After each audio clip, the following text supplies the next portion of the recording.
just because I'm holding a pair of scissors. Scissors which I need to gussy up these curtains. Among other sports, including the Olympics. The Games in Atlanta produced so many memories. It would be easy. The Olympics happen to be collectively the best story of the sports year, but in many people's minds, the most lasting impression from the Games had nothing to do with sports. We have breaking news for you right now. There has been an explosion in the city of Atlanta. Ed Arnold is standing by there with this late report for us. Ed, we understand this happened in Centennial Park. We don't have any idea what has happened. We heard an explosion less than 10 minutes ago, and you can see all heck is broken out. We assume, and we have to assume this, a lot of explosion. It could be a bomb. The Games will go on. I repeat, the Games will go on. The way athletes and fans responded after the bombing by flooding back into Centennial Olympic Park and continuing full speed with the Games may have been the most significant embodiment of Olympic spirit in Atlanta. That's saying something considering some of the moments produced in the competition. Michael Johnson recorded that historic double in the 200 and 400 meters. Carl Lewis won a fourth long jump gold medal, his record tying 9th overall. Dan O'Brien put bad memories behind him in winning the decathlon. Gymnast Carrie Strug struggled through pain to complete her vaults, helping the U.S. women's team earn the gold and won Americans' hearts in the process, even when we learned she didn't actually have to make the attempts. Hamstring problems forced the great Jackie Joyner-Kersee out of the heptathlon, but she summoned the strength to earn a final Olympic medal, a bronze in the long jump. In other track news, Gail Devers captured the women's 100 meters. She and USC's Inger Miller also helped the U.S. women take the 400 relay. Mark Creer earned silver in the 110 hurdles. Another Trojan, Balash Kish, won the hammer. How about swimmer Amy Van Dyken? She became the first woman to capture 4 golds in a single Olympics. Local swimmers Christine Quantz, Annette Salmeen, and Lisa Jacob earned gold in relay events. Veteran Janet Evans ended her storied Olympic career without any more medals, but with her head high. 14-year-old Amanda Beard of Irvine won a gold and 2 silver medals, perhaps a prelude of even bigger things. Shooting events produced other local heroes. El Monte's Kim Rohde, just 17, won the gold in women's double trap. Pasadena's Josh Lakatos, the silver in men's trap. Simi Valley's Justin Hewish won 2 gold medals in archery. Other local gold medalists included Brad Bridgewater in swimming, former Bruins Lisa Fernandez and Dot Richardson in softball, and Lindsay Davenport in tennis. 1996 marked the end of baseball labor disputes for a while anyway. The commissioner's office remained vacant. Amid all that, Dodger center fielder Brett Butler was diagnosed with cancer and provided us with an inspiring comeback. And a heart attack forced longtime Dodgers manager Tommy Lasorda to retire.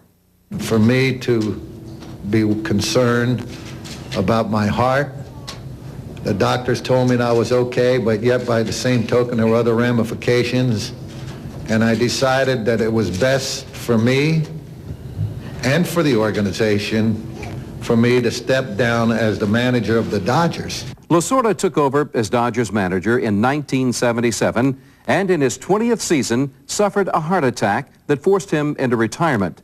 Tommy moved upstairs to take a position as a Dodgers vice president, and longtime Dodger Bill Russell replaced his mentor as skipper. Brett Butler learned in May that he had throat cancer when doctors performing a tonsillectomy discovered and removed a plum-sized tumor from his throat. Butler's playing days were supposed to be over, but after surgery and radiation treatments, he returned to the field less than 4 months later. The remarkable comeback was short-lived, though. 4 days later, an inside pitch broke his hand and ended his season. Butler may return. He signed a 1-year contract with the Dodgers for 1997. There were several other memorable baseball performances. Hideo Nomo threw an unthinkable no-hitter in Colorado against the heavy-hitting Rockies. Yankees pitcher Dwight Gooden threw an inspiring no-hitter, and Florida's Al Leiter also tossed a no-no. Dodgers outfielder Todd Hollingsworth earned the National League's Rookie of the Year award. the fifth straight for the Dodgers, with Eric Karras, Mike Piazza, Raul Mondesi, and Hideo Nomo preceding him. It was a year of suffering for the Disney-owned California Angels. Manager Marcel Latchman resigned. John McNamara became interim skipper, only to be hit with health problems. Joe Madden then became the interim manager. Off the field, the team also had to deal with the death of Michelle Carew, the daughter of Rod Carew. On the field, it was a frustrating year for Jim Abbott. His season was emblematic of the team's underachievement. After the season, the club named Terry Collins as the new field boss, and he brought Latchman back as pitching coach. The team is now the Anaheim Angels, complete with new logos, and the Big A is undergoing renovation. The National League Western Division title went to the Padres when San Diego beat the Dodgers on the final day of the season. Both teams went to the playoffs, but both were eliminated in the first round. The New York Yankees, behind former Dodgers relief pitcher John Wetteland, won the World Series over the Atlanta Braves in 6 games. Wetteland earned the series' Most Valuable Player award, then signed a multi-year deal with Texas. It was destiny for Yankees manager Joe Torre, who dedicated the series to his ill brother Frank, who had received a desperately needed heart transplant the day before Game 6. A record 4,962 home runs were hit in the majors this year, none more controversial than Derek Jeter's in Game 1 of the American League Championship Series at Yankee Stadium. A 12-year-old Yankees fan reached over the fence and caught the ball above the glove of Baltimore's Tony Tarasco. The Orioles protested to no avail. The most historic homer hit this year was by Baltimore's Eddie Murray. The former Dodger notched his 500th career home run shortly after being traded from the Cleveland Indians back to the Baltimore Orioles, the team where he started his career. He'll play for the Angels in '97. Murray's teammate in Baltimore, Roberto Alomar, provided us with the ugliest incident of the baseball season. Alomar spit in the face of umpire John Hirschbeck after Alomar was called out on strikes. Baseball lost one of its most respected umpires on opening day when John McSherry collapsed and died of a massive heart attack during the Reds Expos game in Cincinnati.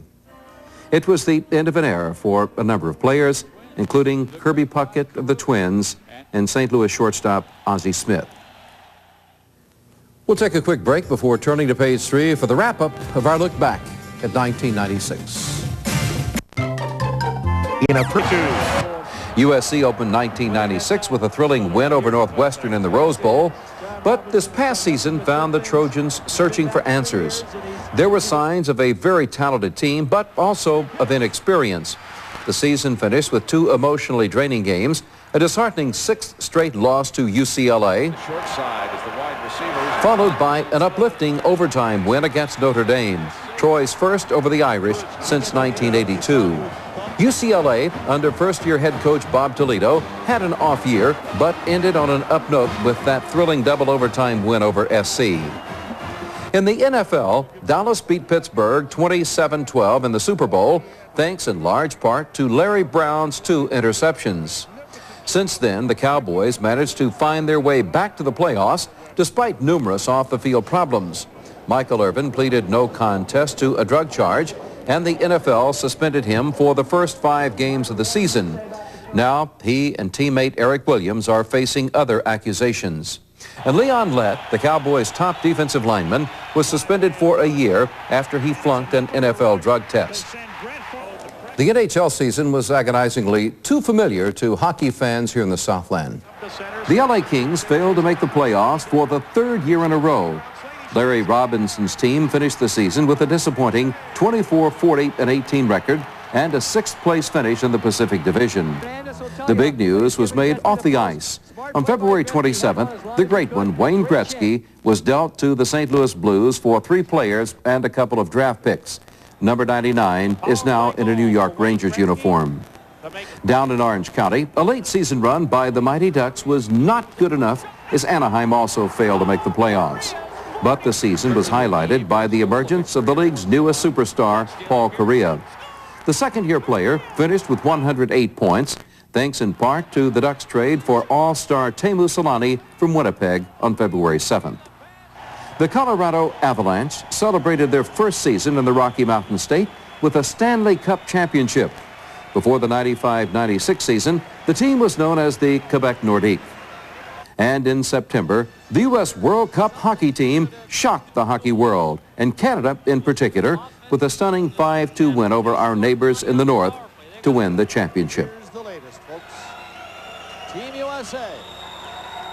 There are so many stories we'd like to get you. Can't get all of them in. Cigars retirement, Michelle Kwan, things like that. But we would like to thank the producers Chris Lee, Tom Klimas, and in particular Kevin Griggs. We worked so hard along with editors Diane Block, Michelle Rue, Charles Belinda, and Reggie Haynes for their help in making Sports Year 96 happen. Larry? It was an exciting year, and it may be even more exciting in 1997. Oh, yeah. Okay. Well, as we showed you near the top of tonight's broadcast, 41 of California's 58 counties have now been declared flood disaster areas, and the water just keeps on coming. We have a late update now from reporter Mike Bond. He's along the San Joaquin River near the town of Manteca. Well, this is just about as bad as it gets. We are standing in front of a house right now. The family has long been evacuated. The water is moving up. There is a levee break right behind it, and it is a very eerie feeling right now because you cannot see the water. It continues to flow in, and at this point, people are trying to do what they can to save what they own.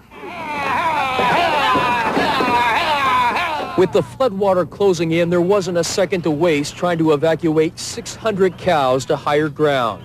Under the gun, but thank God that a lot of helpful people that's helping. They come from far away. People we don't even know that are here helping. This dairy farm is one of many that will soon be underwater. 4,000 gallons of milk are in danger of washing away, but the first priority is the cows. We heard about the flood here, and then we just came to help up here, you know. And it's just trying to help somebody get out of trouble. Just down the road, workers frantically prepare sandbags for families who are in the path of the floodwater. Jeff Westman is trying to save his huge baseball card collection. Well, you don't ever expect it to happen to you. I mean, you hear like back east and stuff, all the floodings and everything, and you just think, you know, feel sorry for those people, and then next day you know it's happening to you out here, and it's something you don't ever expect. The Turtle Creek community is a virtual ghost town. Families have been told to get out. The nearby levee is seeping water. Landowners are trying to stop yet another break. I don't think we've seen this since the 50s. This serious. Yeah, people are frightened, sure. People had to start scrambling after the first levee broke apart from the massive pressure of the San Joaquin River. How ironic, massive flooding on a beautiful sunny day. You would think that if you're going to get a flood, it's going to be raining. But we're getting somebody else's water right now. Tonight, roads are blocked off because surface